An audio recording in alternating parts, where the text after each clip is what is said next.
es algo que existe en el dominio espiritual. Es algo místico. Pero también, siendo parte del cuerpo de Cristo, es algo muy práctico. ¿Qué somos para Cristo? Todos nosotros tenemos manos, pies, tenemos bocas. Y nosotros somos las manos y los pies y las bocas de Cristo. Si Cristo mora en nosotros, si hemos recibido a Cristo realmente como nuestro único y suficiente Salvador, somos de Él. Somos sus manos en este mundo, sus pies, sus bocas, para predicar su palabra. Este es algo muy práctico. Como mis dedos, mis pies, partes de mi cuerpo, sirven mi cuerpo, sirven lo que dice mi cabeza, las órdenes de mi cabeza. Somos miembros del cuerpo de Cristo y tenemos función. Somos activos. Debemos que ser activos para servir nuestra cabeza. Bueno, en investigar este tema vamos a considerar 3 preguntas. ¿Qué significa el cuerpo de Cristo? Ya hemos hablado un poco de esto, pero vamos a ver más. ¿Cómo es el propósito de Dios por su cuerpo? ¿Y qué significa ser parte del cuerpo? O mejor decir, ¿cómo quepo en el cuerpo de Cristo? Entonces voy a definir qué significa el cuerpo de Cristo. El método de Dios para llevar a cabo su gran plan eterno es colocar todos los creyentes, es decir, todos los que están en Cristo, en un organismo viviente, cual es la iglesia, su cuerpo, y manifestar su gloria por medio de ella. Este es muy importante, manifestar su gloria por medio de ella, su cuerpo, la iglesia. Otra definición más grande es el cuerpo de Cristo.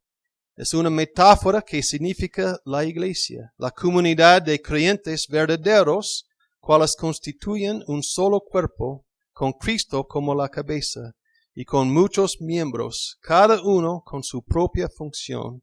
Y es la presencia de Dios visible y activa en el mundo por medio del Espíritu Santo, quien mora en cada verdadero creyente individual, tales por causa de su compromiso y obediencia a Él, como su cabeza, le sirven como sus agentes o órganos de ministerio, con el propósito de glorificarle a Él sobre todo.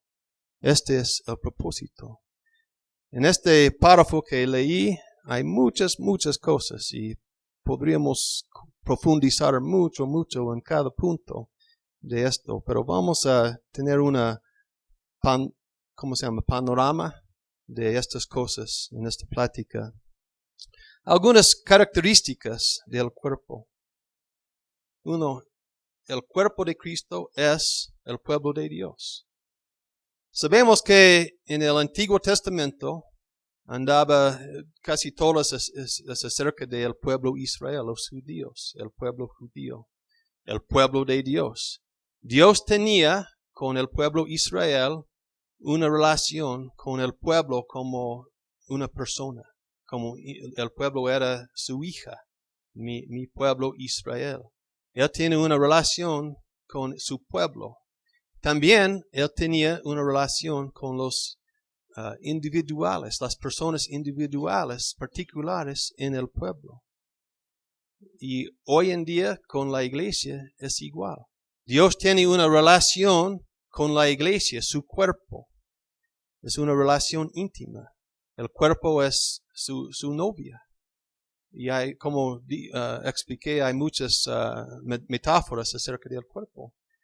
Pero también Dios tiene una relación con individuales, los miembros del cuerpo. Cada quien en este salón que conoce a Jesucristo como su Salvador tiene una relación personal con Él. Es algo misterioso. La iglesia es una, pero también somos muchos miembros y tenemos relaciones con Él. Entonces, el cuerpo de Cristo es el pueblo de Dios. Podemos decir, es el pueblo de Dios. Y nosotros somos miembros de este pueblo de Dios, este cuerpo. El cuerpo también es universal y local. ¿Qué significa el cuerpo universal? El cuerpo universal es cada creyente en todo el mundo, en todos los siglos, que ha abrazado a Cristo como su Salvador, que ha creído en Él como su Salvador. Esta es la iglesia universal. Vamos todavía en Mateo a capítulo 28. Mateo 28. Versículo 18. Jesús, antes de su salida, su ascensión, dice, y Jesús se acercó y les habló diciendo, toda potestad me es dada en el cielo y en la tierra. Por tanto, id y haced discípulos a todas las naciones, bautizándoles en el nombre del Padre, del Hijo y del Espíritu Santo, enseñándoles que guarden todas las cosas que os he mandado, y aquí estoy con vosotros todos los días hasta el fin del mundo. Amén. Él dice, haced discípulos a todas las naciones.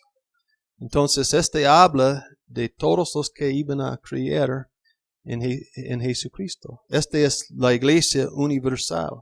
En Hechos capítulo 1, cuando Cristo mandó sus discípulos, Él dice en versículo 8, ustedes van a ser mis testigos. ¿En dónde? Jerusalén, Judea, Samaria y ¿dónde? Hasta el último del mundo. Significa la iglesia universal. Y también en Apocalipsis 5:9 vemos en la adoración del Cordero de Dios, en esta celebración celestial, vemos personas de cada tribu, cada nación, alabándole a Él, a Dios. Esta es la iglesia universal. ¿Ok? También hay iglesias locales. Creo que hay 5 iglesias representadas aquí, ¿no? Locales. Hay una iglesia en Guadalajara, y no sé los nombres de los pueblos. Los nombres de lugares en México son muy difíciles para mí, pero nosotros, Víctor y yo, somos de una iglesia en Tenancingo. Yo soy de una iglesia en Littleton, Colorado. Y Pablo escribió cartas. Los apóstoles escribieron cartas a las iglesias. Por ejemplo, 1 de Corintios 1:2, la iglesia que está en Corinto. Él escribió la carta a ellos. Entonces hay iglesias locales. Y cuando pensamos en la iglesia, pensamos normalmente en la iglesia local. Voy a la iglesia. ¿Qué significa? Es un lugar donde vamos para reunirnos. Pero tenemos que acordarnos que la iglesia también es la iglesia universal. Todos los que están en Cristo, que han recibido Él como su Salvador, que están abajo de la sangre pura de Jesucristo. Esta es la iglesia. La iglesia, el cuerpo también es visible e invisible. ¿Qué significa la iglesia visible o la iglesia invisible? La iglesia visible es la iglesia como los creyentes en la tierra la ven. Solo Dios ve nuestros corazones. Y siempre han incluido en las iglesias incrédulos. En las asambleas siempre han estado incrédulos. Y nosotros no podemos ver exactamente el corazón de cada quien. No sabemos si la persona al lado de mí es un incrédulo o no. Esta es la iglesia visible. Cuando reunimos, decimos, esta es la iglesia. Ojalá que la mayoría son creyentes, conocen al Señor, Él mora en ellos. Pero obviamente van a estar algunos creyentes falsos. Pero también hay una iglesia invisible. Esta es la iglesia real. Y esta es la iglesia como Dios la ve. Solo incluye los creyentes reales y solo Dios sabe con certeza. Nosotros no sabemos. Y vamos a hablar un poco más de este más adelante. Pero el cuerpo es visible e invisible. Depende de la perspectiva. La perspectiva de los seres humanos o la perspectiva de Dios, quien sabe todo. Y también el cuerpo era el plan de Dios desde el principio. El plan de Dios desde el principio. Vamos a el libro de la carta de Efesios, capítulo 1. Efesios 1. De aquí adelante vamos a pasar mucho tiempo en Efesios, en 1 de Corintios 12 y también en Romanos 12. Efesios 1. El cuerpo de Cristo era su plan, el plan de Dios desde el principio. Efesios 1:4 dice, según nos escogió en Él, quien en Cristo, nos escogió en Cristo antes de nuestro nacimiento. ¿Es lo que dice? No, antes de la fundación del mundo, para que fuésemos santos y sin mancha delante de Él. Dios nos escogió antes de la fundación del mundo, antes de la creación del universo. Él tenía en su mente infinito el plan para nosotros, el cuerpo de Cristo. ¿Pensamos que el cuerpo de Cristo no importa a Dios? Es tan importante. Es parte de su gran plan, una parte grande de su gran plan, desde el principio. El mismo capítulo, versículos 11 y 12. En él asimismo tuvimos herencia, habiendo sido predestinados conforme al propósito de él que hace todas las cosas según el designio de su voluntad, a fin de que seamos para alabanza de su gloria, nosotros los que primeramente esperábamos en Cristo. Este es su propósito, este es su plan, que damos gloria a Él para alabanza de su gloria. Y vamos adelante a capítulo 3, versículo 11. Dice versículo 11, conforme el propósito eterno que hizo en Cristo Jesús, nuestro Señor.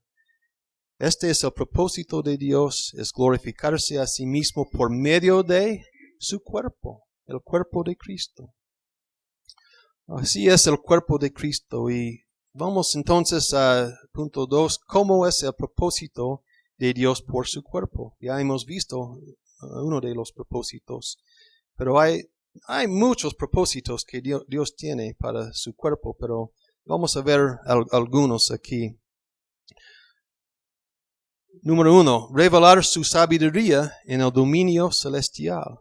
Todavía aquí en este mismo capítulo, Efesios 3, versículo 10, dice, para que la multiforme sabiduría de Dios sea ahora dada a conocer por medio de ¿qué? Por medio de la iglesia, por medio del cuerpo de Cristo, a los principados y potestades en los lugares celestiales. Pensamos que no estamos conectados con el dominio celestial. Pensamos que no hay espíritus alrededor de nosotros. Yo no hablo de estas cosas como estoy mirando o buscando los espíritus o hay un espíritu. No hago esto. Pero digo que la palabra es muy clara. Vivimos entre medio de espíritus celestiales. Vivimos, como hemos visto, y como dice muy claramente la palabra, en una batalla. Y cuando estamos adorándole al Señor, cuando estamos predicando la palabra, cuando estamos orando, hay espíritus, hay ángeles alrededor de nosotros. Ellos nos escuchan, ellos nos miran y están presentes aquí.